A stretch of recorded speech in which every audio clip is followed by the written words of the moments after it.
सेवा चल रहा है।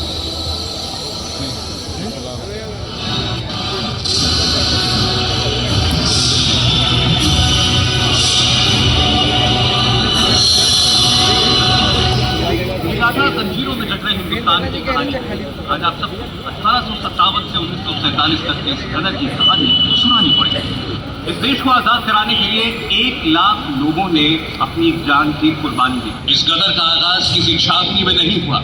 हिंदुस्तान की आजादी की बुनियाद इस गंगा नदी के किनारे एक सन्यासी के डेरे में रखी गई थी।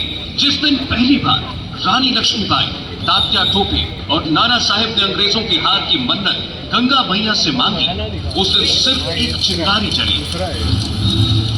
इस चिंगारी में गंगा किनारे मोटी सी रोटी बनाई गई। उस दिन वो रोटी न पकती तो 1857 की चिंगारी पेशावर से लेकर दिल्ली तक न पहुंचती। वो साल 1855 था। हरिद्वार के कुंभ मेले में चंडी पर्वत की शिखा पर रानी लक्ष्मीबाई ने तिलक कर दिया था। मैं लक्ष्मीबाई हूँ, झांसी की रानी। झांसी को अंग्रेजों के हाथों में नहीं जाने दूंगी। 10 नाम सन्यासियों के आश्रम में ब्रिटिश हुकूमत की जड़ हिलाने वाली पहली सीक्रेट मीटिंग हुई। नाना साहेब धुन, बाला साहेब पेशवा, तात्या टोपे, रानी लक्ष्मीबाई, बहादुर शाह जफर के बेटे फिरोज शाह और जगदीशपुर के जमींदार बाबू कुंवर सिंह छिपकर यहाँ पर आए।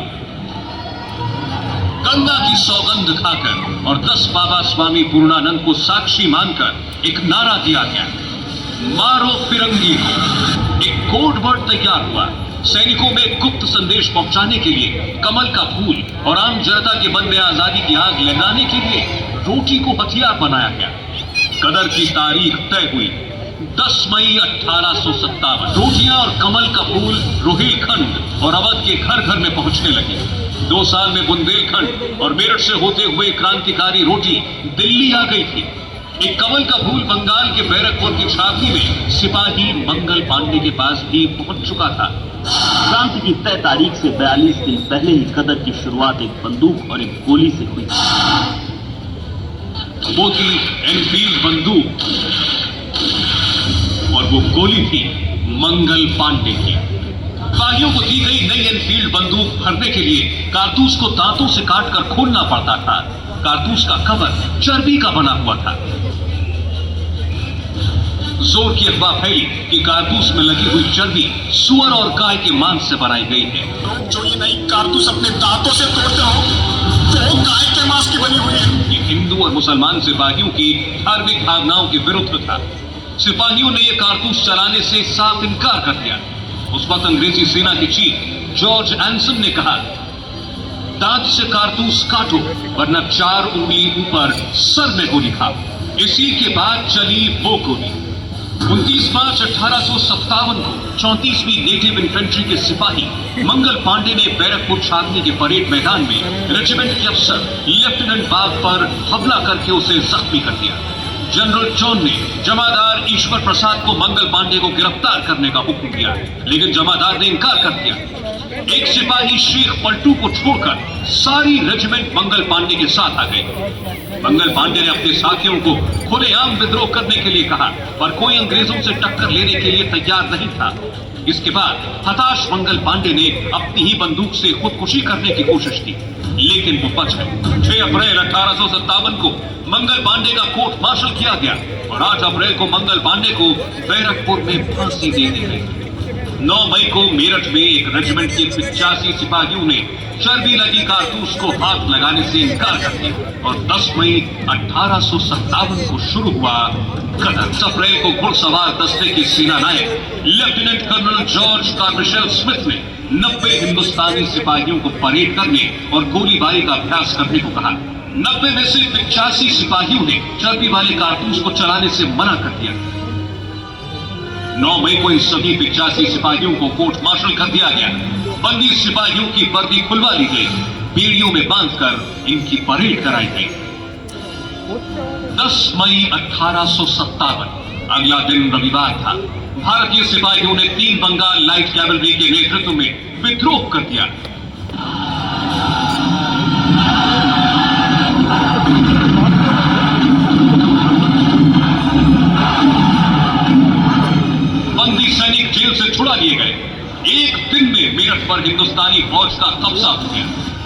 अंग्रेजी फौज 60 राइफल और तोप लेकर आगे बढ़ी, लेकिन तब तक हिंदुस्तानी सिपाही मेरठ से दिल्ली की तरफ कूच कर चुके थे। 11 मई सुबह 3 बजे बंगाल लाइट कैवलरी दिल्ली पहुंच गई। कि 50 अंग्रेजों को बहादुर शाह के नौकरों ने ही महल के बाहर मार डाला। अंग्रेजी अफसर डरकर इसी कश्मीरी गेट इलाके में बने अपने घर में घुस गए थे। गदर के सिपाही सीधे कश्मीरी गेट की तरफ आगे बढ़े। हिंदुस्तानी सिपाहियों ने यहीं पर अंग्रेजी फौज पर तोप के गोले दाग दिए।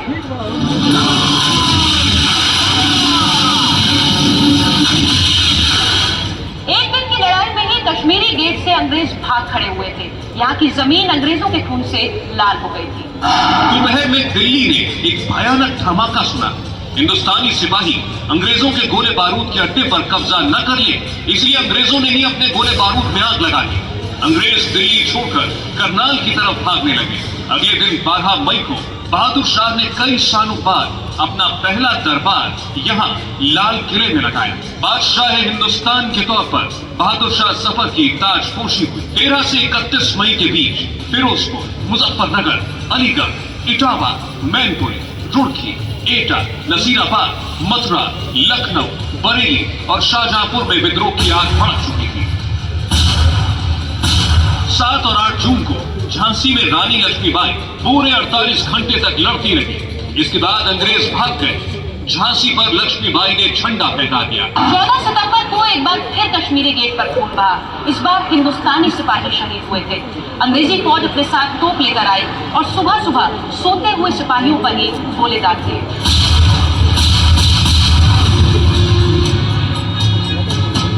तोप से कश्मीरी गेट की तरफ जाने वाला पुल उड़ा दिया गया। 21 सितंबर को बहादुर शाह जफर ने हुमायूं के मकबरे में अंग्रेजों के सामने सरेंडर कर दिया। अगले ही दिन विलायती फौज का major William Hudson Bahadur Shah Zafar के बेटे मिर्जा मुगल, किस्र सुल्तान और पोते अबू बकर को लाल किले की तरफ लेकर चला। इसी खूनी दरवाजे के पास विलियम हडसन ने मुगल वंश के तीनों शहजादों को बग्घी से उतरने के लिए कहा और फिर विलियम हडसन ने अपनी पिस्तौल निकालकर कनपट्टी पर सटाकर तीनों को मार दिया। तीनों राजकुमारों की बिना कपड़ों की लाश को यहीं पास की कोतवाली में लटका दिया गया। 22 सितंबर पूरे दिन लाश से खून टपकता रहा और अंग्रेज जीत का जश्न मनाते रहे। दिल्ली हाथ से जा चुकी थी। अंग्रेजी सेना का चीफ जनरल कैम्पबेल हजारों की विदेशी फौज लेकर तात्या टोपे से लड़ने आया। 6 दिसंबर को कालपी में भयंकर लड़ाई हुई। तात्या टोपे को पीछे हटना पड़ा। तात्या की हार के बाद रानी लक्ष्मीबाई बिल्कुल अकेली पड़ गई। 3 अप्रैल को अंग्रेजों ने झांसी का किला तोड़ दिया। लक्ष्मीबाई अपने बेटे दामोदर राव को पीठ पर बांधकर घोड़े से भागने में कामयाब हुई। इधर आज के बिहार में बाबू कुंवर सिंह अंग्रेजों को 2 बार हराकर आजमगढ़ पर कब्जा बरकरार रखे हुए थे। 23 अप्रैल को कुंवर सिंह ने जगदीशपुर में अंग्रेजों को हराकर विजय पताका लहराई, लेकिन इस युद्ध में कुंवर सिंह की बाह में गोली लग गई। जहर न फैले इसलिए कुंवर सिंह ने अपनी बाह काट दी, लेकिन 3 दिन बाद 26 अप्रैल को कुंवर सिंह वीर गति को प्राप्त हुए। 22 मई को कालपी में एक बार फिर अंग्रेजी और हिंदुस्तानी सेना टकराई। इस बार हिंदुस्तानी सेना की नायिका थी रानी लक्ष्मीबाई। रानी लक्ष्मीबाई ने ग्वालियर के किले पर कब्जा कर लिया। 17 जून 1858 को अंग्रेजों ने ग्वालियर को घेर लिया। 18 जून को ग्वालियर के फूलबाग में रानी लक्ष्मीबाई अकेले अंग्रेजों से लड़ती रही। इस वीरांगना ने अपने खून के आखिरी कतरे तक भारत माता की हिफाजत की। रणभूमि में ही लक्ष्मीबाई शहीद हो गई। लक्ष्मीबाई के बलिदान ने ब्रिटिश हुकूमत की नींव हिला दी। साल 1859 से लेकर 1885 तक हिंदुस्तान में सन्नाटा पसरा था। वो तारीख थी 28 दिसंबर 1885। ठीक इसी जगह मुंबई के गोकुलदास तेजपाल संस्कृत विद्यालय में स्कॉटलैंड के रहने वाले एलन ऑक्टेवियन ह्यूम ने इंडियन नेशनल कांग्रेस की स्थापना की। सन 1915 जब मोहनदास करमचंद गांधी ने हिंदुस्तान की जमीन पर एक बार फिर कदम रखा, गोपाल कृष्ण गोखले की मदद से गांधी जी कांग्रेस पार्टी के अध्यक्ष बने। नरम और गर्म दल की लड़ाई में बटी कांग्रेस को गुजरात के इस वकील ने एक नया औजार दिया।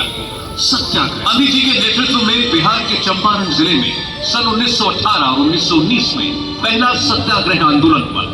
तब कोई नहीं जानता था कि लाल खून से नहीं, कपड़े रंगने वाले नील से हिंदुस्तान की आजादी के आंदोलन की नई नींव रखी जा रही है। बिहार के इसी चंपारण से महात्मा गांधी ने पहला उपदेश किया, आजादी चाहते हो तो सबसे पहले डर से आजादी पाओ। बगैर लाश गिराए गांधी जी पहली लड़ाई जीत चुके थे। अपना कपड़ा पहनना पड़े, उसे इज्जत से पहने। लाश चंपारण में नहीं गिरी, लेकिन पंजाब खून से ऐसा लाल हुआ कि मिट्टी का भी रंग बदल गया। वो तारीख थी 13 अप्रैल 1919 की। शाम 4:30 बजे बैसाखी के दिन अमृतसर के जलियांवाला बाग में नेता भाषण दे रहे थे। तभी ब्रिगेडियर रेजिनाल्ड डायर ने 10 मिनट में 1630 राउंड गोलियां चलवाई। भागने तक का रास्ता नहीं मिला। जान बचाने के लिए लोग मैदान में मौजूद इकलौते कुएं में कूद गए। वो कुआं लाशों से पट गया। बाद में उस कुएं से 120 लाशें निकाली गई।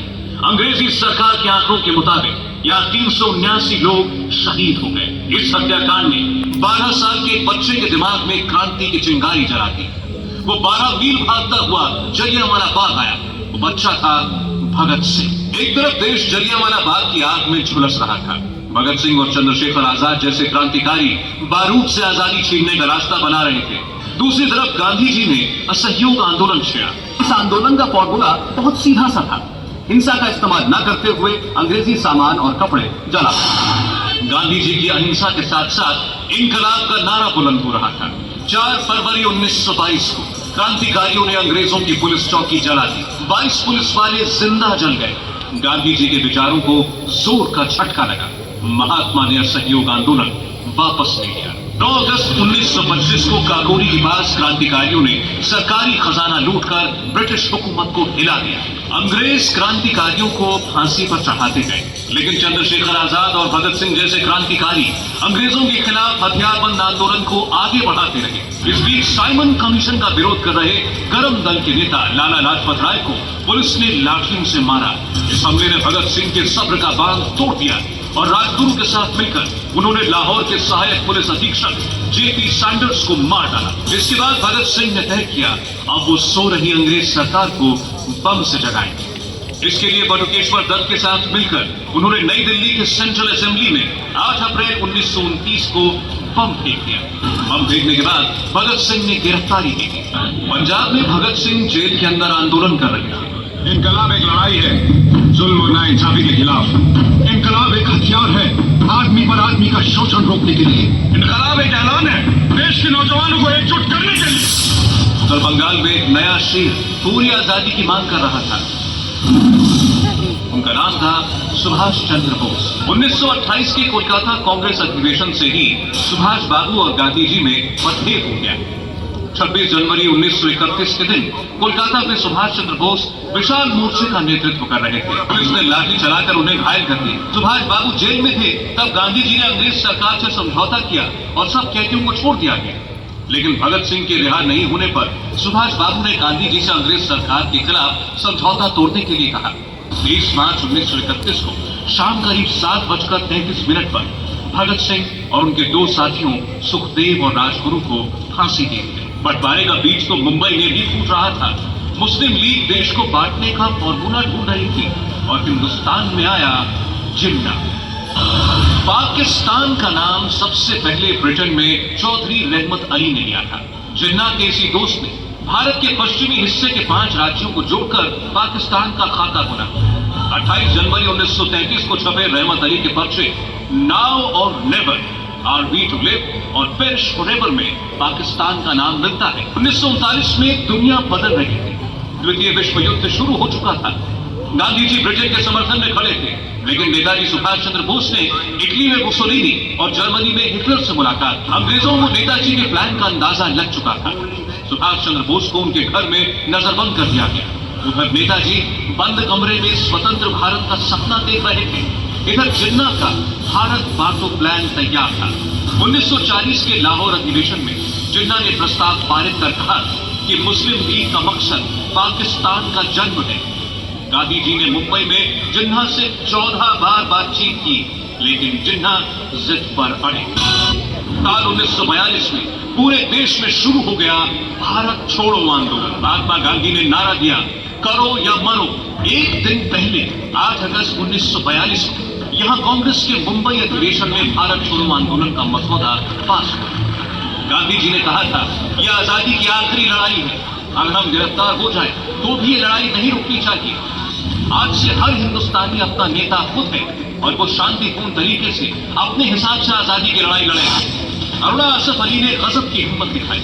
9 अगस्त के दिन उन्होंने भीड़ का नेतृत्व करते हुए मुंबई के इसी वाहिया टैंक मैदान में तिरंगा झंडा फहराकर अंग्रेजों को खुली चुनौती दे डाली। 9 अगस्त 1942 से शुरू हुआ भारत छोड़ो आंदोलन 3 साल तक बिना बड़े नेताओं के चलता रहा। 30 दिसंबर 1943 को आजाद हिंद फौज ने अंडमान निकोबार द्वीपों पर तिरंगा फहरा दिया। 12 सितंबर 1944 को रंगून के जुबली हॉल में नेताजी ने कहा, आप मुझे खून दो, मैं आपको आजादी दूंगा।